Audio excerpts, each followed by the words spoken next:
Today's topic is the free voice. Last time we talked about support, so just a quick review. We said that support is the ability to relax the chest, relax the abdomen, turn please, lift and widen the upper back, drop the tailbone, and expand the internal obliques. That expansion is to be able to get out of the way of the lungs and diaphragm doing their own job internally. This form of support, however, will not work if there's any pressure in the throat. Pressure in the throat is from the tongue, anything around the larynx, anywhere near the pharynx. So the body will not take two forms of support. You can't control airflow here and here. They're going to cancel each other out. All right, so usually if we do something with the throat area, it's an anchor in the abdomen as opposed to just a maintained, relaxed expansion. All right, so today we're also going to talk about various forms of sound. So I'm going to relieve Ian of this and simply demonstrate a couple of things. There are many different types of sounds, and in my opinion, many people like different types of sounds. Some people do like a very masky sound, and they just get it right in there, na na na na, me, e, and put it very forward. Some people like a pharyngeal sound, the whole yawn sigh will demonstrate that. Some people like a pharyngeal sound and drop into the larynx. Some people like a palatal sound. And then we can combine any of these sounds. We can put it in the mask and increase the pharynx. We can put it in the mask and increase the palate. So we can go back and forth. In my humble opinion, I think the best thing is to avoid all of these items. And since Ian's a better singer than I am, we're going to let him make some of the sounds. I'm just going to push and prod a little bit and see if we can adjust some of the things that will allow a free sound to occur. Let me quickly say what I feel is a free sound. Remember that the vocal mechanism is involuntary. The vocal cords, cricothyroids, are involuntary, just like the heart. The best thing you can do for your heart is to stay away from it, relieve it of pressure, and hopefully it will beat very nicely for the rest of your lives. Same thing with the vocal mechanism. What we want to do is take pressure away from the throat by releasing the tongue, so it needs to float up. We want to take the weight of the skull off of the throat by allowing the neck to hold it up. On the other side, we're dropping pressure away from the throat by relaxing the chest and relaxing the abdomen. The more we can drift away from the larynx, the more I feel it operates more efficiently. Let's use that word. So we're going to just do a couple of vocalises for you, and I'm going to border on something. I don't believe that the tongue creates vowels. I believe we can go somewhere else completely to allow vowels to occur. That way we relieve the pressure of the tongue on the throat itself. So let's do just some ahs and ohs. And we're going to take it. So we're very quickly putting it together. We're relaxing the chest, releasing the abs, floating the head, dropping the tailbone, creating the bubble. Okay. Inhale through the nose. I do prefer the inhalation through the nose. It helps things move up and away from the throat as opposed to inhaling down, which seems to impose more than we need on the throat itself. So we're going to do ahs and ohs. Where I believe the vowels are made are up here in the temporals along with the zygomatics. And then we have the addition of the upper lip for O's and Oo's and U's and U's. So we're just going to do ah and O for now. It's a lift here and a lift here. So ah, that sideways. O. Yes, let's do that sideways so we can see it. E is a lift here, A is a lift here, ah is a lift way above O and U. So instead of moving the tongue down, e, ah, e, ah, e, we're moving the head up and away. E, ah, ah, ah, ah. That way the tongue stays released.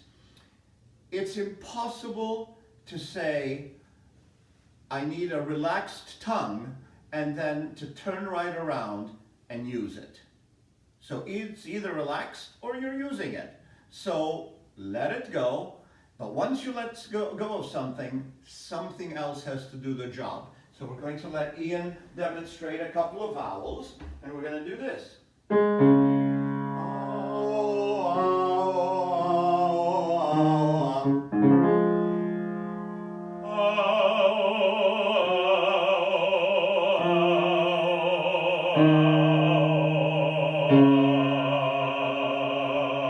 Very nice. Now, we're going to try to increase the space. And how are we going to do that? We're going to suggest that there's more lift in the cheeks, more stretch in the neck, okay?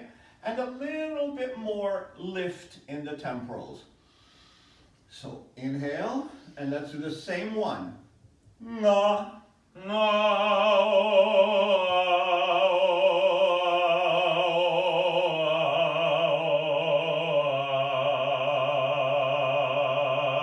So you see, it's very possible to be able to do vowels by motions up as opposed to motions down. Ah, ah, oh, na, oh. Meanwhile, the palate stays free so that it can move like a sail in the wind. Okay, I think sometimes people get a little overzealous in trying to lift it. They actually trap it. So if you leave the palate alone, if you leave the tongue alone, the tongue will float up, the palate will go up and down to accommodate pitch and vowel. Meanwhile, most of the activity is going to be way up here in the temporals. So we're going to do a few more of these, and let's add the oo vowel. Na, o.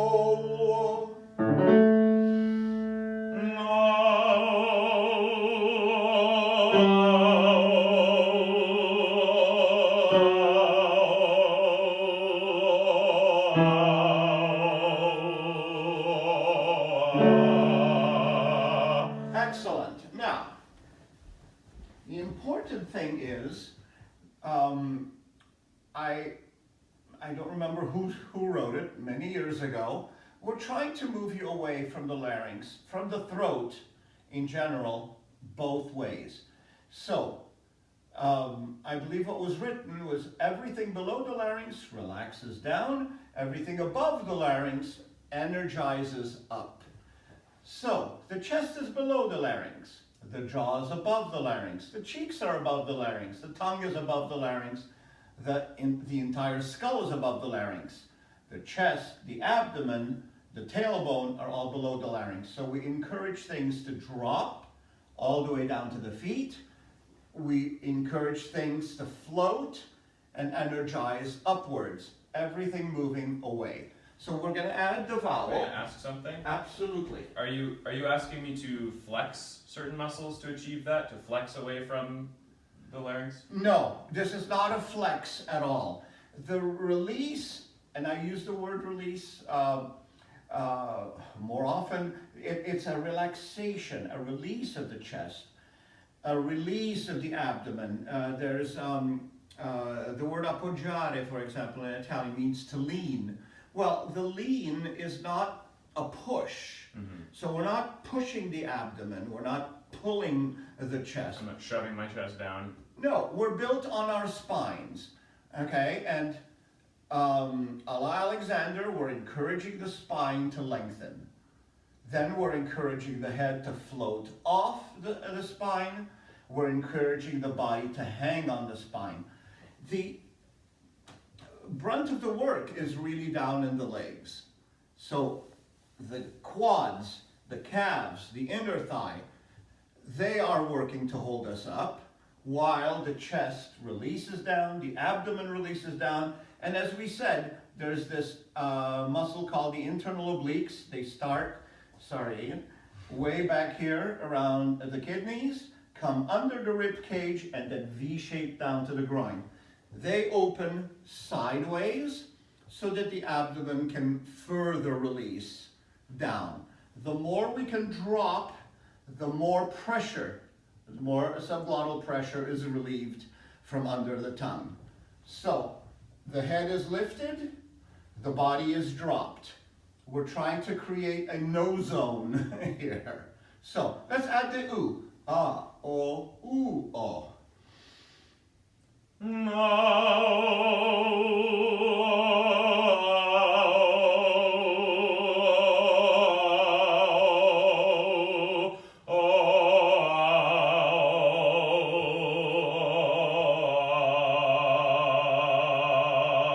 Very good. So you see, it's perfectly possible to make sound by moving away from it. Okay, it's a neurological response as opposed to a muscular creation. One thing that I do want to add, in terms of technique, I feel that part of my job becomes waking up certain instincts and intuitions. Your bodies are your best teachers. Hopefully I can guide the body, and I can introduce. It's sort of Ian, body, body, Ian. The more we sensitize the body, the more information it will give you. The more incorrectly you use the body, the number it gets. And that's what we're trying to avoid. Anything that creates a numbness. Something I've often done is ask a singer whose veins were showing and throats were turning red and tongues were wagging and this incredibly effortful singing, and I've asked the singer, how does that feel? And they're always a little surprised. They say it's fine. So I want to caution and just make sure I get this point across. We want to make sure that you are feeling nothing because there's nothing to feel and not because it's numb. Okay? So, Ian, I'd love some input. How did those vowels feel for you? Pretty good. I think it's kind of a different engagement than I was used to before I started singing with you. Okay. It definitely feels like my whole body is involved in the process, but it's not costing me in the way that I used to cost myself when I was singing in a way that I considered operatic. So it doesn't have that same kind of edge, it doesn't have a grit to it, but it's really full, it's really like, I can tell there's a lot of sound coming out, even though I'm not hearing it right away as I do other times when I'm engaged with Terrific. altering the sound. The other thing I want to mention is just that like this is something that I can really do for quite a long time. Now that I've gained some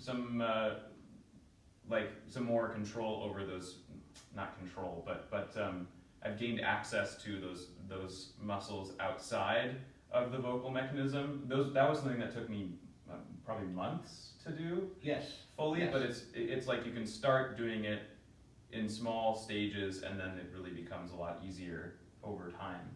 Absolutely. I do feel that for myself, that the more I leave my throat alone, the longer I can sing, the more extensive the quality and the consistency of the quality remains. And I've never experienced vocal fatigue from that. Yeah. Anyways,